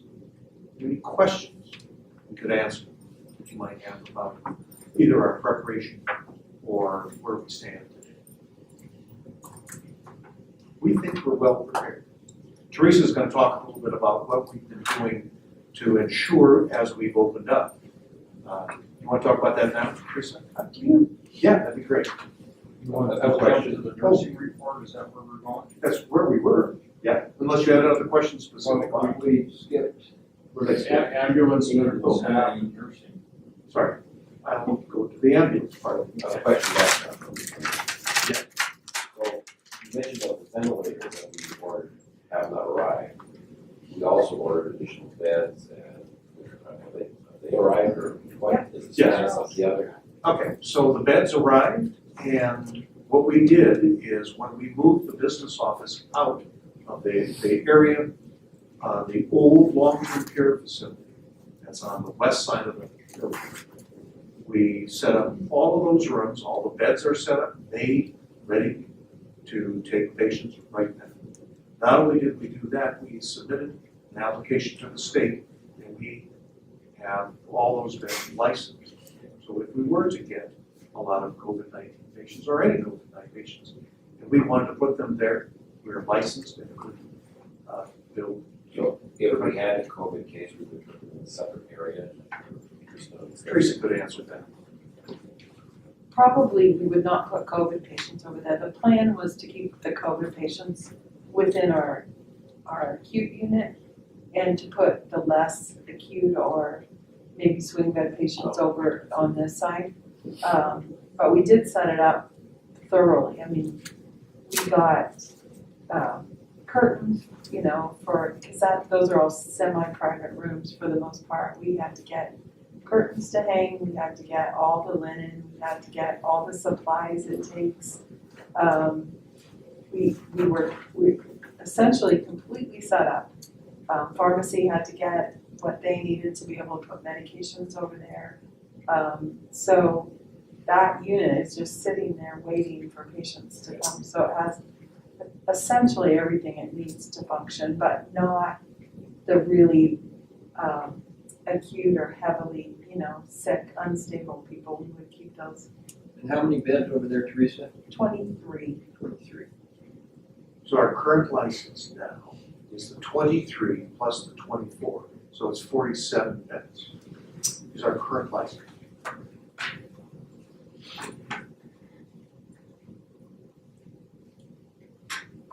Are there any other questions? I'm sorry, I didn't mean to. Right, Jim. Okay, let's jump to ambulance service.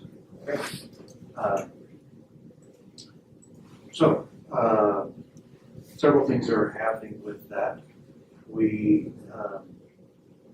have a letter, I think I sent a copy of that too, that went to the commissioners, signed by the Lakeview Disaster Unit. It was based on the work that John Shine and the other members and our consultant worked on to create a transition process.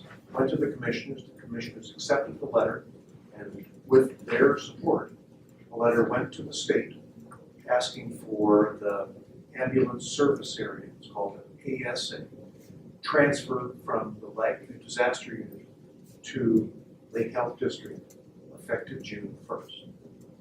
That letter and all the application have been received by the state. The state came back and advised that they would not make a physical inspection. They would do it all by either taking pictures or produce documents, and they would grant us the approval as of June 1st, provided we get all the documentation to them. We're in the process of doing that. One of the things that we have to do is hire an EMS director, and we have several candidates, and we're setting up appointments. Our consultant is helping us, and Rebecca's been getting all that. So we have gone through and set up job descriptions and all the components that go with that. We will be looking at hiring somebody. We have several candidates. The hope is that they would start later than June 15th. If we can get them hired, and then if they're employed someplace, we have to give notice. It'll move as fast as we can. So are there any local candidates or are they all someplace else? We have someone who is a candidate from the county, but not necessarily from Lakeview. One of the things that when we are involved in assuming a business like this, there are some statutes that require that we hire the existing employees that the agency has. And so we will comply with that, hire and provide the benefits and all those things that go with it. We have to work through the Teamsters Union because many would be in the Teamsters. And there's all the different steps that are going through. So, an exciting change. We're not quite finished with our lease agreement, but we're working on all these things. So a lot of peddling, to say the least. Any questions? And we'll be operating out of the current disaster unit building, so, We haven't quite figured all exactly how. It did create a little bit of a wrinkle when we moved the business office into the ambulance building. We also have in the bays some of the materials that we got as part of the support from FEMA and from the I'm not sure where in the state it came, so our days are, there's a lot of stuff in there. So we have some scrambling to do to figure out where we're gonna put all that stuff. So the Black Surge, north of the railroad there is all full. Well, some of the things that we have to be temperature controlled. Oh. Some of the things have to be protected against Ice. something like that. Okay. And so we built some facilities, and that location has a lot of space, but it's often full of other things. Yeah. So we're scrambling to figure that out. Any other questions regarding the ambulance service? Okay, we'll jump to the medical staff update with Dr. Gallagher, and instead will be Mr. White. And we don't have, during this last, not quite 2 months, roughly 2 months, the medical staff has been meeting frequently, but they have not been able to go over a lot of some of the other pending issues that we have.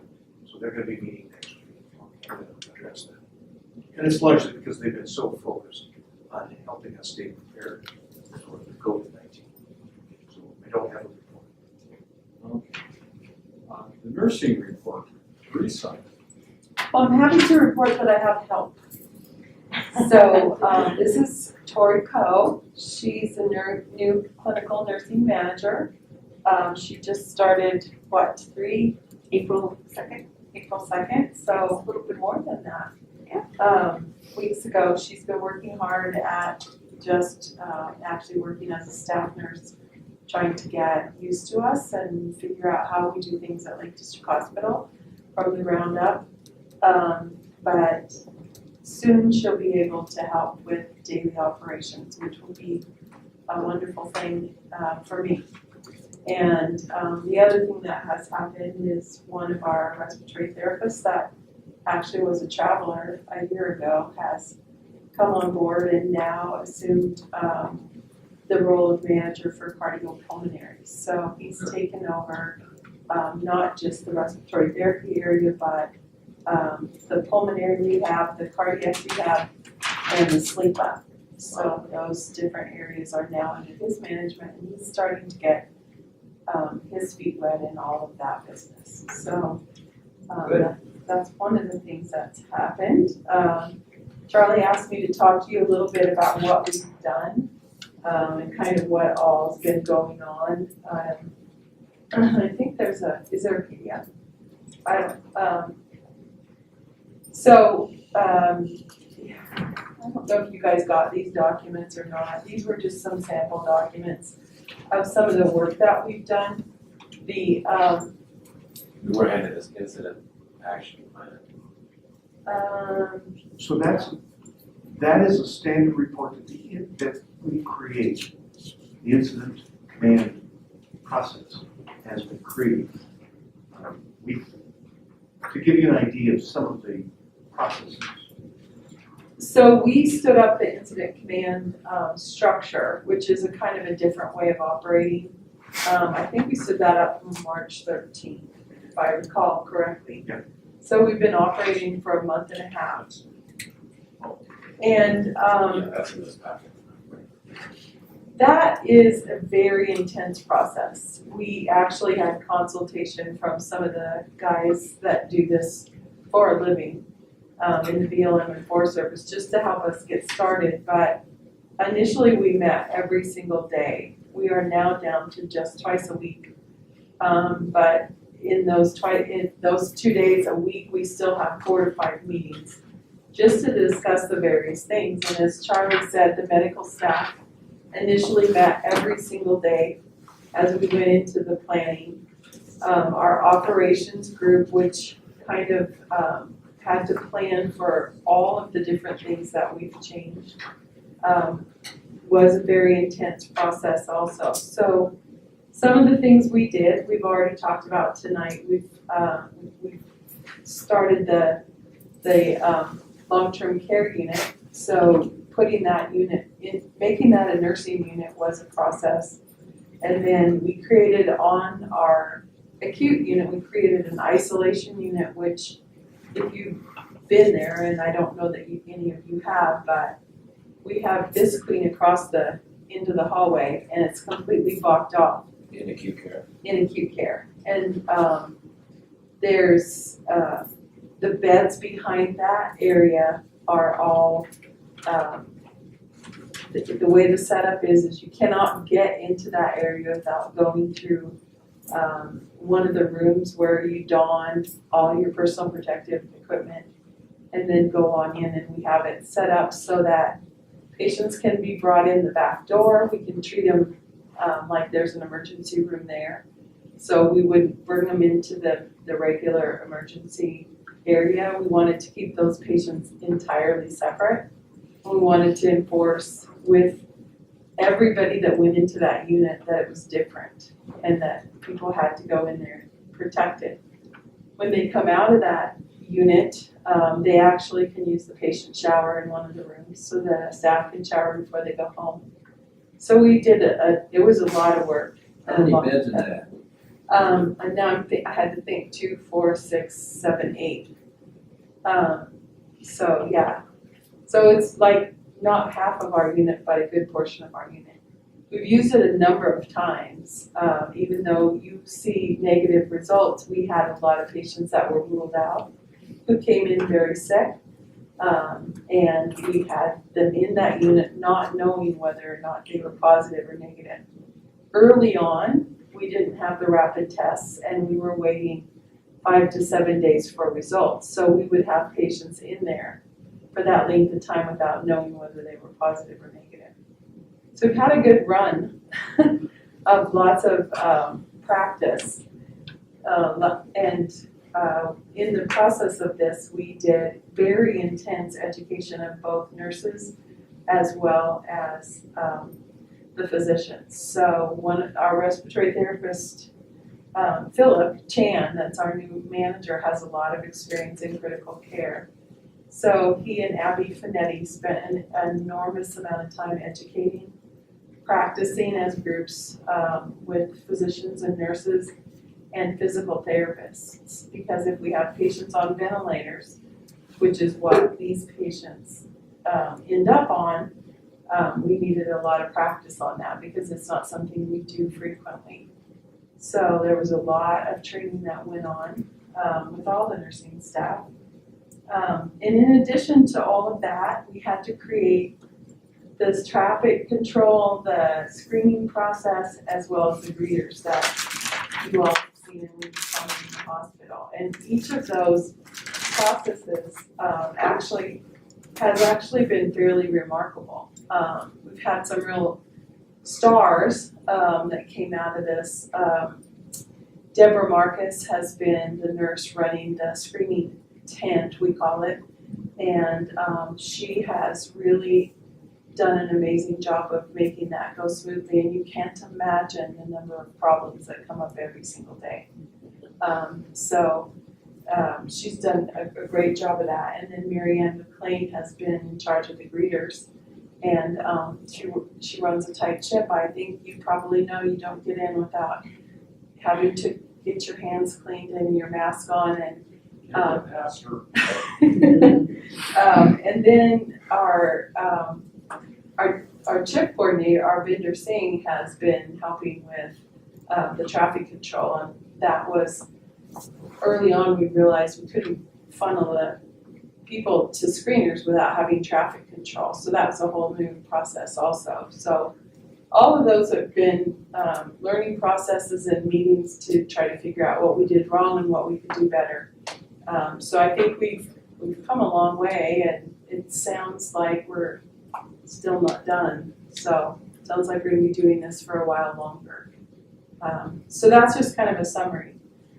In the process of all this, we had to figure out how to get PPE and what PPE we needed to be using, and certainly our supply chain manager, Quentin Wilson, has done an amazing job of getting us stuff from all sorts of places. So that's kind of what's been going on. I don't know if you have any questions. Welcome, Tori. Thank you so much. I'm very happy to be here. I'm incredibly Yes, impressed with welcome. the facility and the town. So Good. it's really nice. Well, we won't make you stand up and give a speech. Thank you. I appreciate it. She has a history of working in emergency rooms, and she comes to us most recently from Arizona, so she likes our weather. I love the weather. Must be 80 tomorrow. Yeah. I got out just in time. Just to give you an idea, that's the flow of where patients come and go, and different criteria. It's hard to see, but So that's to help the screeners know where to tell people to park, how to handle the various different entities that come and go out of our facility. And even I had no idea how many people come and go out of this facility until we funneled them all into one door and had to, make sure that we were sending them to the appropriate place and keeping as many of them out in their cars as possible. That was the goal of the medical staff, was to keep people out of the building.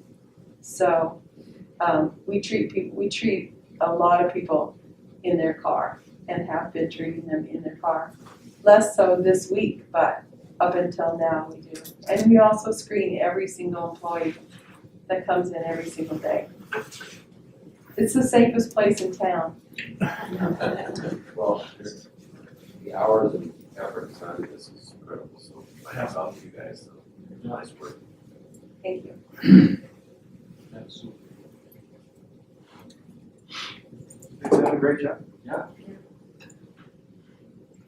So, we come to the CPO report. Do we have anything more that we haven't covered, Charlie? It's astounding how much is still going on. And you think, how can this continue? So there's always a lot happening. Just so that you keep in mind, the screening, the traffic control, the greeting, it's my estimation that it will continue for 6 months, if not a year. And so we'll just have to adapt and learn, because until there's a vaccine, we probably will have to deal with these kinds of things. So it just changes how so much of what we do. But We want our hospital to be the safest place in town. Yeah, absolutely. no doubt about it. And we want to ensure that we're providing the best care. So that's important. So a couple other things that are going on. Number one, I'm sorry to say that we will not be having daily days this year. Because number one, the governor won't let us, and number two, it's not safe. So we'll put that off. We thought we would do it in July, but I'm not even sure it'll be rounded this year. We'll see what happens. Pardon? So not according to what you put out today, not to plan any events, but to September. Well, phase two, she hasn't even announced I what know, phase two is I going to know. be, so we know what phase one is going to be. So, I'm not predicting what's gonna happen down the road, except we'll be adapting. But what we won't be doing is having daily meetings. I am excited to talk about a position we've been looking for quite some time. We have a new clinics director, and that's Carly Remsen. Our nurse who has been with us for a long time, and she got her master's degree several years ago in health administration and wanted to get into this. So it's hard to see that impact Teresa, but it's also a great opportunity for her. So we're happy for her, and she'll be transitioning starting as much as possible by June. So that's exciting. We still do a lot of grants that are not COVID related. And just to give you an idea of the kind of grants, we're winding down our $130,000 money that we got from the Eastern Oregon CCO, that was in 2019. We're getting $114,000 from the Eastern Oregon CCO for 2020. We have a bunch of programs that we're working on, and so that's really exciting.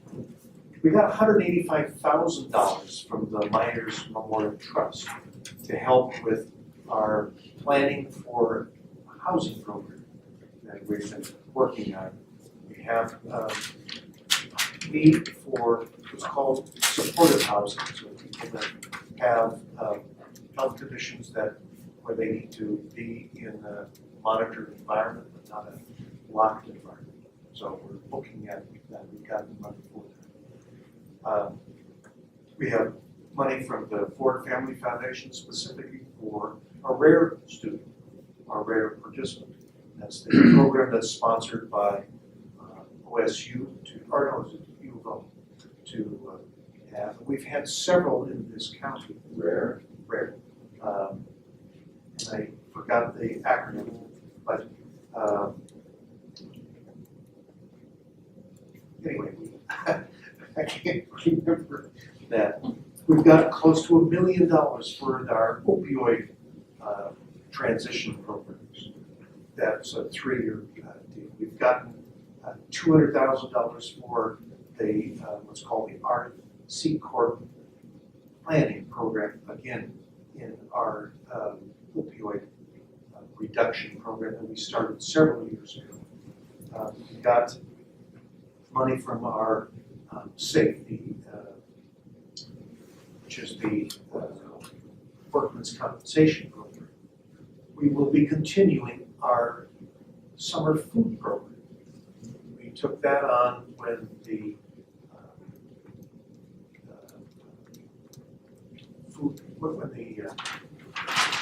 I'm having trouble today. Yes, I'm just tired. When the Head Start program moved to its new location, they weren't able to provide those lunches, and we took that on, and they went from 30, 50 meals a day to close to 200 a day. So we give out a lot of meals for kids in the summer.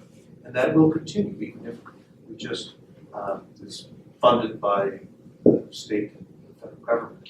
But even if we just give the meals and they pick up and drive on. Have you asked Rotary for continuing help on that? We're not sure if we can have people present in a group where you can pass that out. So we may have to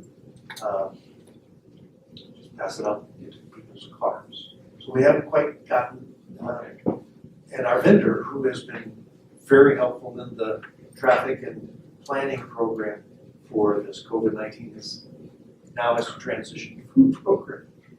So that we have. That's just a couple of the things. We've got quite enough. And Christy Albertson keeps writing grants, and now we've got to figure out how to run those grants, do them properly, and report all the dollars. So that takes a while. You know that July 20 is our go-live date for Cerner. So been lots of training, lots going on. That hasn't changed. Dr. Keneally, the doctor I've been talking about every month, we hired her in November, contracted with her. She'll actually be here on the 18th of this month. So she'll be here for a couple of weeks to get oriented to how the health district functions, and then she'll be moving to Alturas, where she can practice there. This is National Nurses Week, so we want to remind everyone how much we rely on our nurses in all the different settings and how much they are appreciated. So don't forget that. Tomorrow's kind of an exciting day. A couple things will be happening. At 10:10 on your calendar, the Air National Guard will be doing a flyby. I imagine they'll make a lot of noise, so you might want to get outside and look. But to give you an idea, there's two fleets flying. The timing of our group, the Southern Oregon group, they'll be here at 10:10. At 10:25, they'll be at Burns. And at 10:40, they'll be in Ontario, flying over the hospital there. So, a 30-minute cross the state, pretty quick. This is out of Kingsley town. It is, it is. So, don't be overwhelmed if you hear a lot of noise at 10:10, but they'll be here in honor of our staff and the services that are provided here. So that's pretty exciting. I challenge you to get a picture of them going by. But not to be outdone, the Lakeview Gardens is having a Mother's Day parade at 1:30. And so we have all sorts of people have decided that they will be coming, fire trucks and all sorts of family members, and it'll be really exciting. So that'll be at 1:30. They'll come down the surface road and then in front. It'll be fun for the residents who, frankly, God bless you, have been unable to get out much because their family members have not been. Is that 1:30 tomorrow? 1:30 tomorrow. Oh. Seeing as how Mother's Day is on Sunday, for anybody that may have forgotten. Remind me. I'm a man, I'm sorry. So, some of us always need reminders and have Post-it notes wherever we need to have them, but other than that, it's been kind of slow. I'm not sure if there's anything I forgot. I'm sure there are other things that I forgot to talk about. Are there any questions that maybe I could address? Pressing issues? Hearing none, do we need an executive session today? We need to talk a little bit. Yeah. So we'll adjourn into executive session after a 10-minute recess.